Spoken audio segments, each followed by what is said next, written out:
Pero yung isang politiko, gagamitin niya yung relihiyon para sa politika.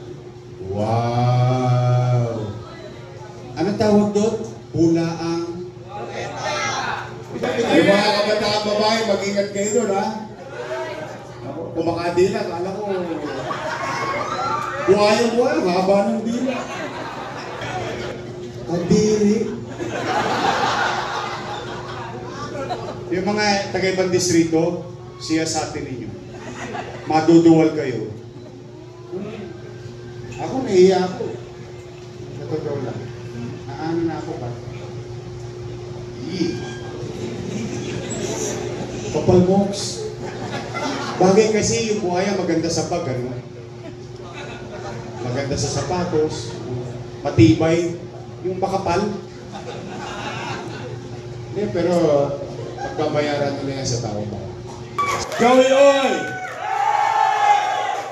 Ang papalit sa unyangong pastor.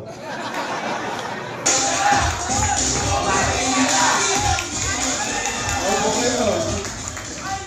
Maupo kayo. Hi! Kayo ba'y nakakain na lahat? Daming may asim dito, ah. Kung inabot nyo ako ng 23 anyos ako. But anyway, I'm grateful to each and every one of you. Chichi at Cesa is on her way. Na-traffic lang kami rito, namali kami ng daan. Dami, inuhukay dito, lumasing ko. Grabe. But anyway, good afternoon, ladies and gentlemen, the youth of Manila.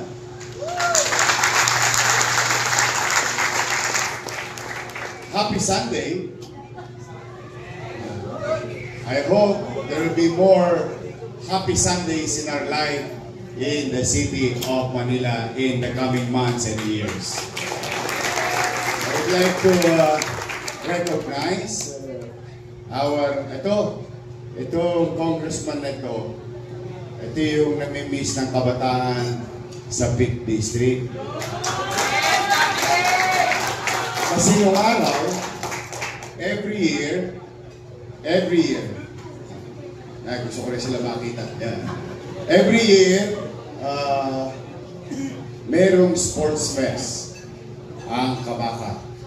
Hindi sa barangay, kundi sa buong District 5. It's a district level competition done for so many decades under his leadership. Be that as it may, medyo nalulungkot tayo ngayon. Mukhang nakalimutan na yata yung mga gawain pangkabataan. Yung iba nating ilang Crocs. Uso-uso yata yung Crocs yun. Maganda yata ang chinelas yun, no? Yung Crocs, no? Ang nauuso na lang, puro AX, tupad.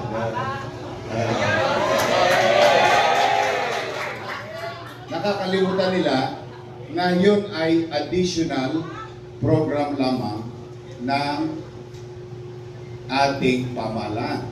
Ang tawag mo doon ay sa madaling salita, mas madaling maintindihan to eh. Whether tawagin mong AKAP yan, AX yan, o ano pa man. Ang tawag ko dyan, ipinagtatamid natin na tulong sa ating mga nahihirapang kababayan. I, for one, as a former Undersecretary of DSWD, I know the basic principle of extending such financial assistance. But that is not the job of being a congressman. Congressman, hindi yan dumidila habang nagpapapicture.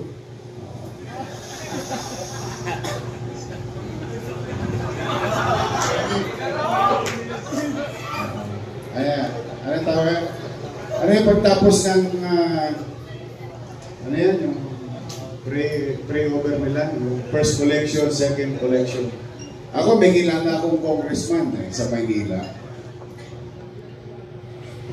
Magdadasal yun.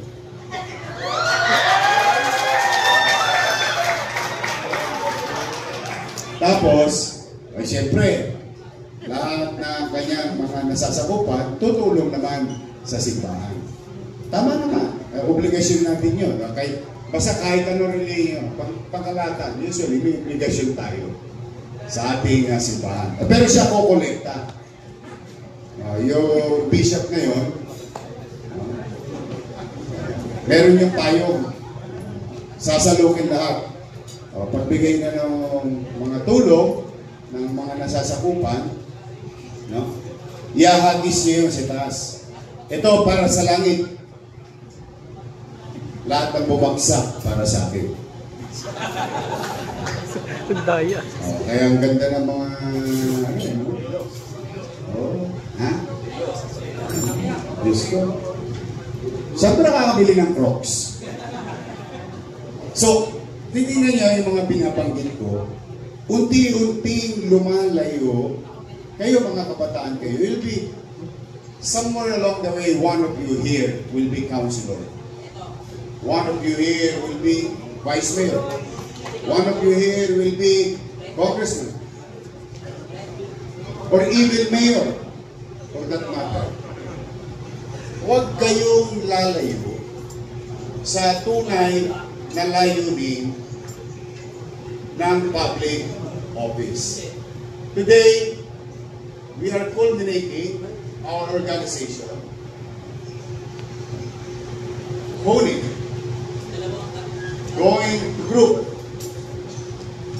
going to a journey wherein I think sa pagsali ninyo sa Aksyon Manila, through the leadership of Yan, ang intention ninyo ay kayo'y makatulong sa pagtataguyod ng maayos at magandang kinabukasan ng ating pamayanan.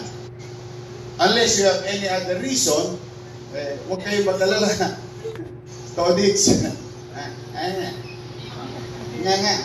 It's always about coming together, forming a group, and delivering what we have promised, or fulfilling our aspirations, dreams, and visions, so that the next generation will see what we have done during our time, para meron naman silang magiging bagong daan na gabay na tatahakin ng mga salitahin natin. So, yung binabanggit ko kanina, unti-unti, yung ibang congressman, lumalayo na sa tawag ng tungkulin. Ang napapansin ko ngayon, para bang fashion show yung Congress. Pagandahan, padiinan. Kaya yung isang kakilala ko, pinalibutan ng mga Crocs na kipag-fashion show din. So, the point is, wala namang masama mag-asam ng mga bagay sa buhay. Manupat ito'y pinagsikapan ninyo. Marami sa inyo dito, malamang estudyante pa. Nangangarap din kayo umangat sa buhay. But never ever forget na ang pinaglilingkuran natin ay hindi kapwa politiko. Ang pinaglilingkuran natin ay ang mamamayan ating nasasakupan. Never ever forget that thought. Some of you here are officials of the respective youth community in the barangay. Alalahanin ninyo sa inyong mga sarili, sa inyong isipan, noong unang araw, the first day, that day, or what you call, nagdesisyon ka. Alalahanin ninyo sa inyong isipan, ano nga ba ang intention ko sa pagsali bilang SK chairman, bilang SK kagawad, bilang leader ng organisasyon. Remind yourself of such thought, because Yun ang naging anchor ninyo to pursue such field, to be of service to others.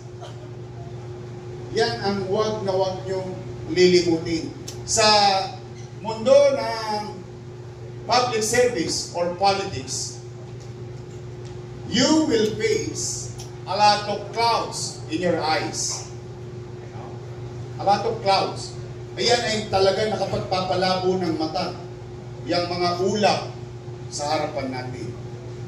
So, you must learn paano hahawiin ang ulap upang maibalik muli ang malinaw mong pananaw sa iyong tatahaking landas o tinatahak na landas, which is ang paglilingkod sa kapwa. Kaya kayo, masaya kami na sumama kayo sa ganitong organisasyon because Joey Oy, Amado Bagaching, Carlo Lopez, JTB, Ernix, at Apple Nieto, sila ay pinakisuyuan ko na naway magbalik sa paglilingkod upang maibalik yung mga nauna nang nakita ko nung araw kung saan sila ay may pagkilos sa ating mamamayan. Hindi lamang kung ano yung may bibigay nating candy ngayon na napakatamis sa panlasa ng tao. Kung hindi kung anong mabibigay natin, pwedeng pakinabangan nila sa kasalukuyan at pakinabangan ng mga anak nila sa mga darating na panahon. Kaya ang pagsalin nyo dito ay may kaakibat na responsibilidad. Ako naman ay magpapaalala, may panahon pa kayong umatras. May panahon pa kayong magbago ang isip. Ngunit kung kayo naman, desidido na, in our own little way, with our team, under Aksyon Demokratiko, we will do our best na hindi kayo mapahiya sa pagsama ninyo sa amin, sa aming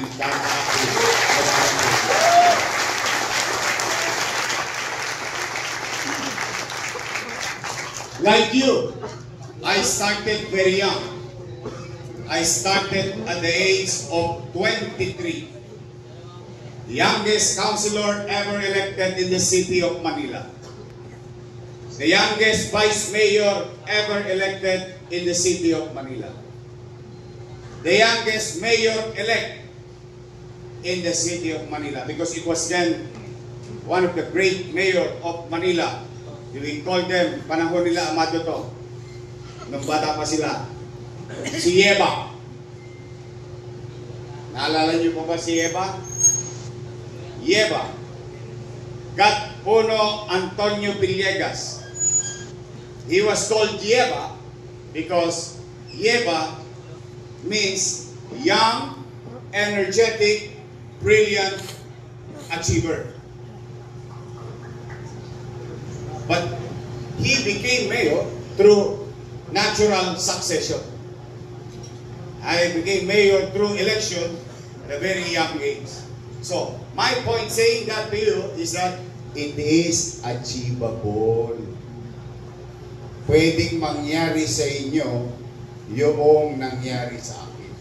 Basta yung sinabi ko na sa pauna kong salita ay hindi nyo lilimutin ang dahilan.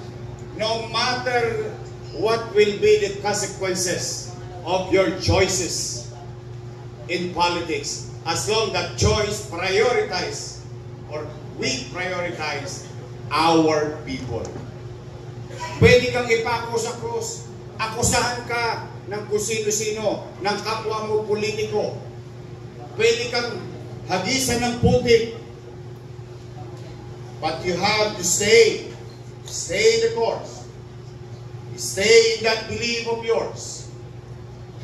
stay in that principle. And your reason joining such group, joining and participating sa kurso na kung saan ang hangat lang naman natin maiangat ang pamumuhay at katayuan ng mga batang Maynila sa ating lungsod.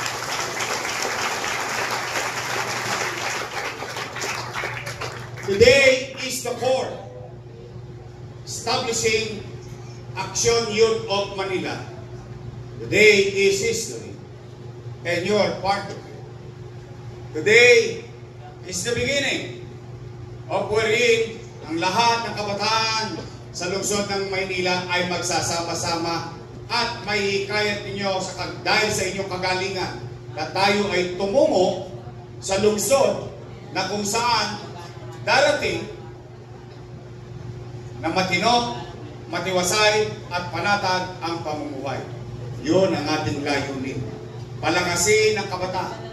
Palakasin at mag-participate. Huwag kayong mawawalan ng lakas ng loob pag kayo nakarinig na kabata-bata mo pa eh. Eh ako, pabalik na. Ikaw, papunta pa lang. That's true. We, as young individuals, may seek the wisdom of our elders. We must ask. Like, katulad ng sinabi ni Confucius, he who asks question is a fool for that moment, he who does not is a fool forever. Practicing such saying is that we always respect our elders. We will always ask for their wisdom and what experience that they had in the past. But we as youth, gamitin natin ang lakas, init, yung pag-aapoy, pag-aalab ng inyong damdamin na ayusin ng ating pamayanan katulad ng pakikipaglaban para sa kabataan na ginawa ni Yan Yan Ibay.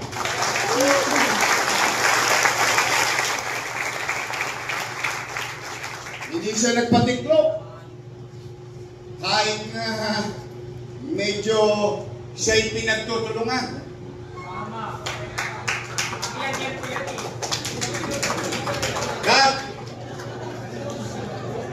For that, I'm very proud. I'm very proud. Hindi ako nagkamali kay Yan Yan. I'm very proud because some of you here, nakasama ko sa isang hotel. At sinasabi ko sa inyo, bigyan natin ng pagkakataon si Yan Yan mamuno sa SK Federation. Please, matangos ang ilong ko na makasasalubong ko kayo sa kalsada, Eskinita, Avenida, Boulevard ng lungsod ng Maynila na may isang bata tayong natagpuan, diamante sa buhanginan. Yan, si Yan Yan Ibay.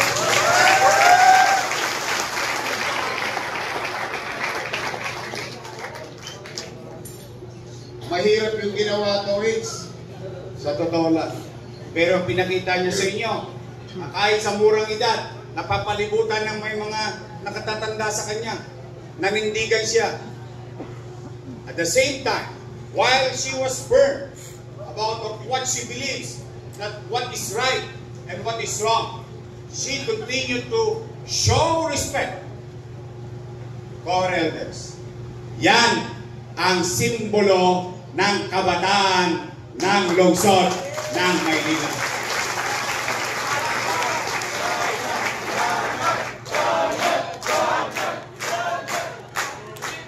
Magandang tularan, sana si Yan Yan mabasa sa ulan.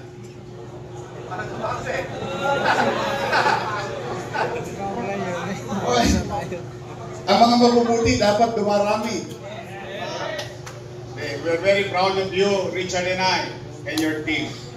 At least, hindi kami nagkamali sa iyo. Ngayon naman, nais kong ipakilala sa inyo ang ating partner Isa rin bata, political science graduate.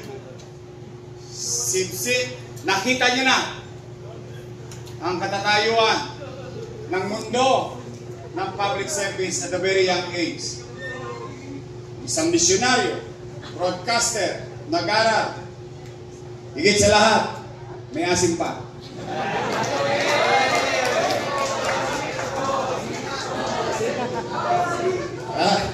Katulad din siya. Mukha lang 19. Naintindihan niyo na yun. Pamilyado. At proud ako na ang partner ko ay babae sa lungsod ng Maynila. Palakpakan natin, Chichi Atienza.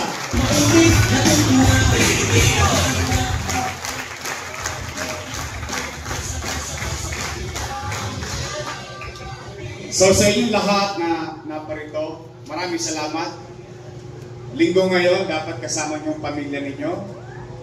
At inalay niyo sa amin.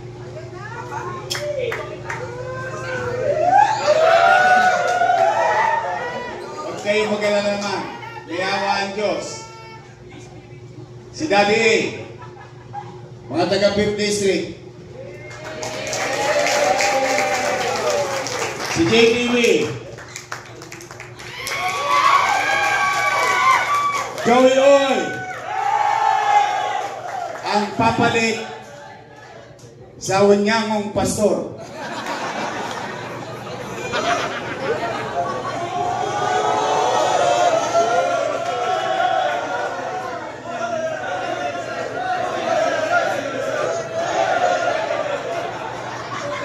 Yung mga kabataan babae, mag-ingat kayo doon, ha?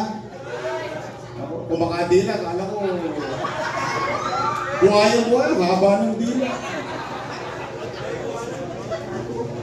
Pero alam mo, sa Biblia, ewan ko, alam niyo ako, hindi ako religious. Isa lang ang alam ko. Ha? Si Papa Jesus, si Mama Mary. Isa lang alam ko, laging may Diyos.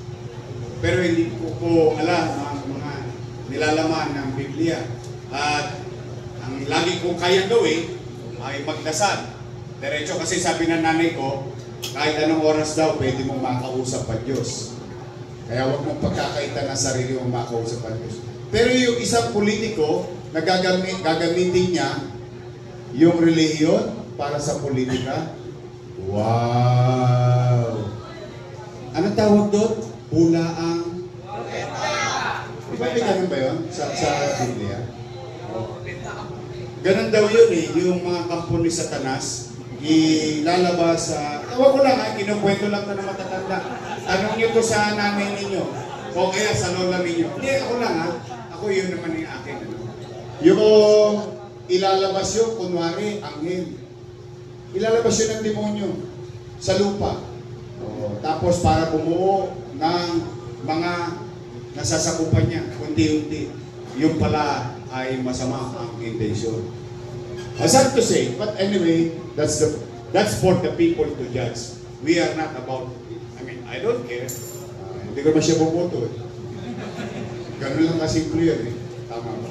Pero, mag-ingat kayo. Saka mana-mana pala yun, ano? Walang kaiyan to, tatlo-tatlo sila sa isang distrito.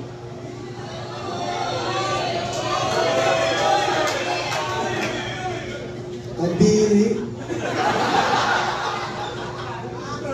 Yung mga taga-ibang distrito, siya sa atin ninyo. Maduduwal kayo.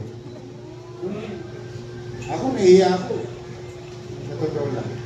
Naano na ako ba? Kapal moks. Bagay kasi yung buhaya maganda sa pag, ano? Maganda sa sapatos, matibay, yung makapal. Hindi, pero pagbabayaran nila yan sa tao mo. Basta tayo dito, sama-sama tayo. Ituro natin ang tamang daan. Tulungan nyo kami magtaguyod ng mga programa kapakipakinabang sa ating nasasakit. Tao muna. Tao muna. Hindi pamilya nila. Tao muna.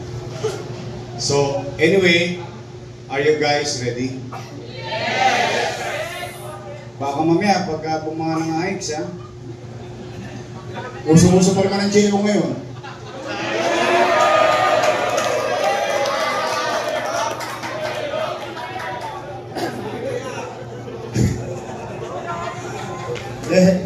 Tayo-tayo lang naman to eh. Basta importante, tulong-tulong na lang tayo. Tapos hayaan natin ang taong bayan ng Molusca. Yun na lang siguro, no? O ready na ba kayo, District 1? District 2, ready na kayo? District 3? District 4? District 5? District 6? Yan. Ano siya yan? Baka matanggalan ka ulit ang komite. Magkapagalala, 1 minute recess.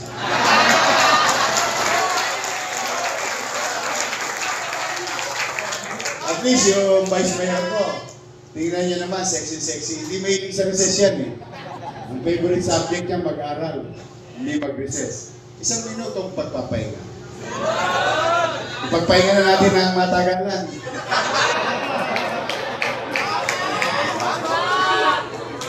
Total, tapos na ang recess subject. Sabay-sabay na tayo kumanta. Samahan niyo nga ako. Tan, tan,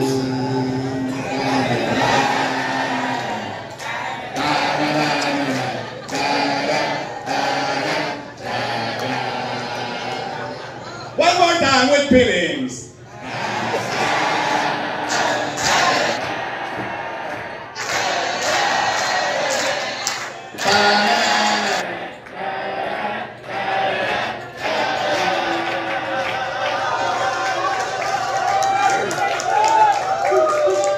Piloso ko talaga mga taga-Maynila. Only, the good thing about being Batang Maynila, ikaw yung nakakaintindi ng utak, ng tataba ng utak ng mga Batang Maynila. I mean, we speak the same language. We live in the same community. We grew up in the same community and neighborhood. So only all of us can understand each other. But I'm happy and grateful. Chichi and I and the entire team is happy today and grateful to each and every one of you. Maraming salamat sa pagsama ninyo sa aming layunin. Kayo na mga kabataan ang nagpapalakas ng loob sa amin. Basta ang mga uubusin natin dyan, Benton, Chihuahua,